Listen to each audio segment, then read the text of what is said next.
Okay, as promised, it was pretty important that we didn't leave the Sam's photofact CB radio books sitting in the shed. It was just, check out the date on that one, by the way, February 1965. These are like new, and I'll tell you what this does, and this is July 1977, and look at that, Cobra 138 XLR. As you go through these, you can just pick off. We're still on 64 with a lot, you know, sort of. Oh, actually, we're back. I've got these back to front a little bit actually at the moment. 64 is a little bit earlier. If I just go 3, 4, 3, 2, 1. Geez, a little bit of mixing up here, but we've got to sort a bit of that out. That's going to take a little while, believe it or not. That's no easy feat.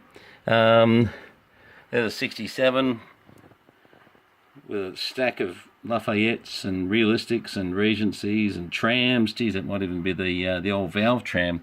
You never know. And of course, this was another breed of the Sam's CB radio service data book, and just a slightly different cover.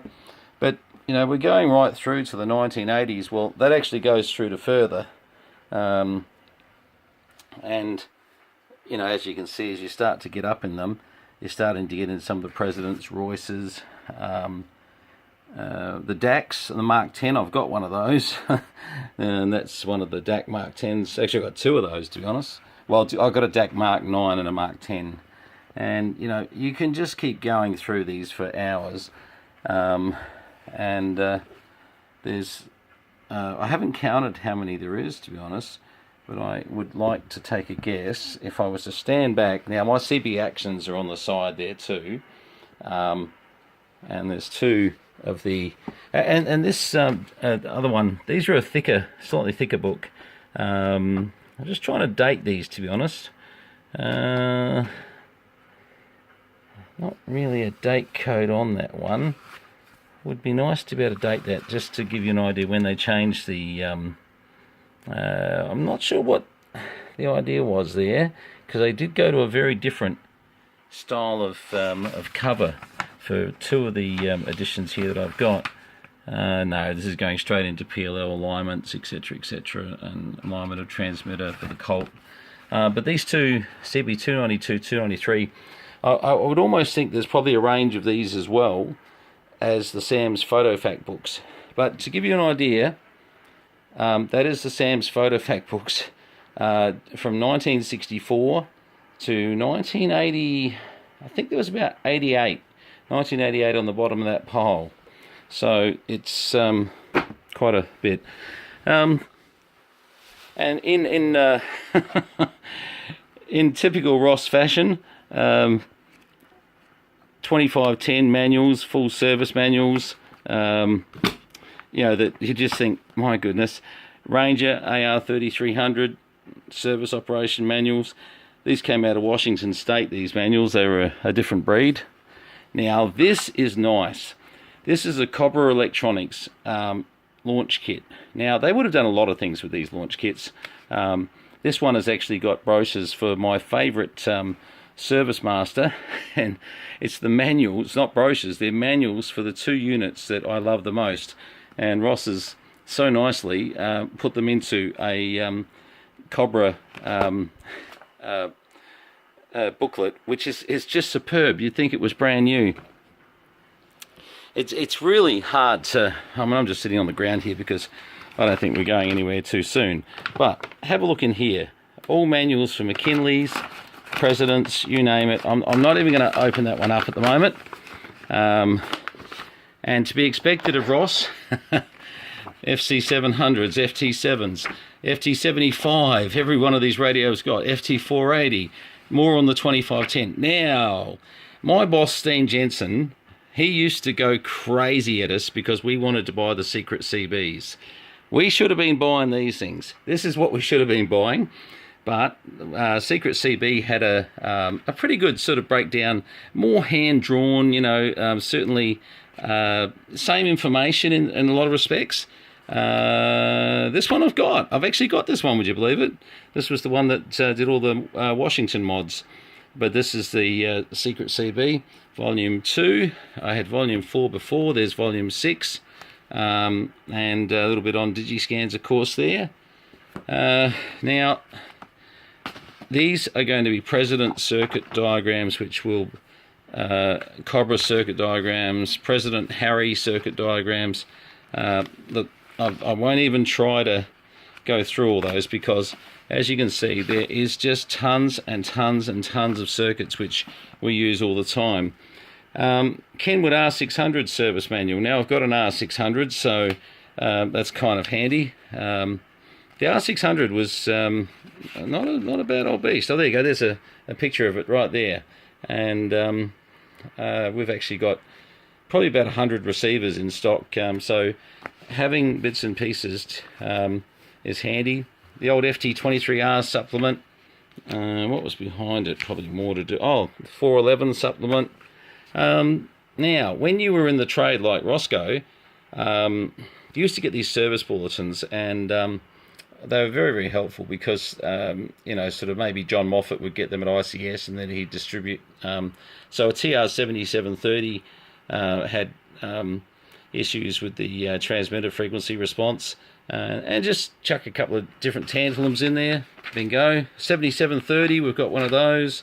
MC50, we've got about 50 of those, no kidding. All these filters, etc., loads of those. Now, these sort of articles can be very interesting. The TS820, how to increase selectivity and sensitivity, get rid of the internal noise, combat blocking from local signals, improve noise of blanker operation. I mean, these things are just, you know, gold. Some people would say that you'd find a lot of it on the net, and that is true. That is very true. A lot of this has been transferred to the net. 8400, we've got one of those, which is good. What do we got here? This is the service manual for the base station we've got sitting out in the American barn. And these were sort of Radio Shack or Realistics' answer to the SBE Console 6. Very similar sort of format, probably didn't reach the same level of notoriety. We've got one of these as well, little TRC 450s, and that's the thing. Pretty much, if Ross had a manual for it, generally the radio was there. 449. I've got a brilliant 449 sitting there that looks like new. So they're, you know, always handy. My goodness, I've got these upside down, I can tell. 414. Now, I don't think I got one out of Ross for that, but I actually have got a 414 in my own stock. Keep in mind, we had about 300 CBs prior to Ross's, so Ross has just made us look totally insane. Oh, this is a UT289 board, so that's really not of great interest. An Emperor 5010 mobile transceiver. I've got to be 100% honest, and I don't think I've actually got one of those. Ross may have in all the stuff that he's got. But as you start going through the paperwork, you start sort of, oh, look, this is the Ham International service data. Now, we did a special on the Ham International just recently, and look, I was able to, because it's fairly cybernet based, that was, oh, geez, let me just get off my backside. That was this radio. Don't mind all this mess. That was this radio up here. But it's nice to have a service manual, because they're slightly different to the standard cybernet that you would normally see. But I'm wondering if I turn these over, whether this is going to get a whole lot easier. Hang on. Put that down for a second. Oh. Right. Now, okay. Ross... oh, that didn't help. Ross loves Cobra base stations. Now, the reason I say that is there were so many there, I have not had a chance to get through them, and I'm sure we will. And look at all these, you know, the Cobra 9899. It's just, oh, goodness. Cobra put out a phone system, cordless phone system. I know we haven't got that, I must admit. We've actually got the handhelds. Let me have a look here. 1 out of 3 we've got there. Now, the 19X, which was just an AM set, fairly early version, that was one we've got, and it's nice to sort of say we've got a bit of information. 21 we've got, Cobra 29, I think most people have got a Cobra 29, and the Cobra 29 XLR. I've also got the 29 Limited with the chrome. Actually, that one's just over there with the chrome. You'll see the box with the chrome unit as well. This is the Cobra 90. I don't know. Have to check on that one and see. I won't make out I've got all these. 132 I've got, yeah, it's a nice. Once again, nice to have the manuals. But keep in mind, 138s, we've got so many of it's not funny. 138s, 148s is really great. Once again, we're getting back into some of the Cobra bases. The 139 XLR we've got for sure. Ross has got a beautiful example of that. 148 GTL. We've got the GTL, the FGTL, the one that's got the ABCDF switch, you name it. But I've got the GTL DX, which is just sitting up there on that shelf over there with the frequency display, and they're quite a nice radio. Cobra 2000 service manual. Now, where would you get that? Seriously, you know, I've got its Cobra 2000 sitting out in the shed. Unfortunately, I've only got one speaker these days. I did have one with two speakers, but the unit was a bit of a, I don't know. It's just what it was. Got a lot of these realistics, which is great because, you know, they're becoming... oh, here we go. Now, the line of consoles. I've got them in 40s, 18s, that they're actually... I mean, they were branded SBE, but when they came out to Australia, they were branded Liner. And you can see here, this is where people got confused. Don't know if that's going to be able to be... there's too much gloss, I think. Oh, no. But it says Matthews Avenue, Airport West, Australia. But don't be confused because they were made in the US from everything I can find out. Doesn't make me 100% right, by the way. More and more circuits, 148 GTL. Service manuals. More service manuals. It just goes on and on and on. And I won't bore you much more. You know... Now, that's pretty uncommon. That's the Cobra 89 XLR. I picked one of these up some time back, and I'm not sure. Ross may have had one of his in his lot as well, so we may have two of those. Once again, another 138. Oh, let's turn that over. The 32, we're back to sort of very much the 29-32 range. I definitely don't have these. Hey, if you end up with these...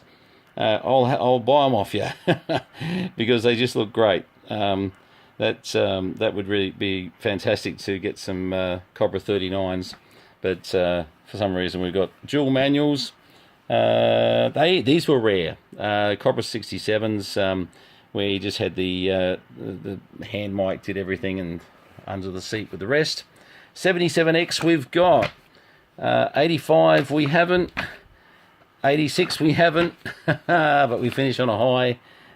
We definitely have a full range of all the XLR range. So now, don't mind me, there's more, there's loads more.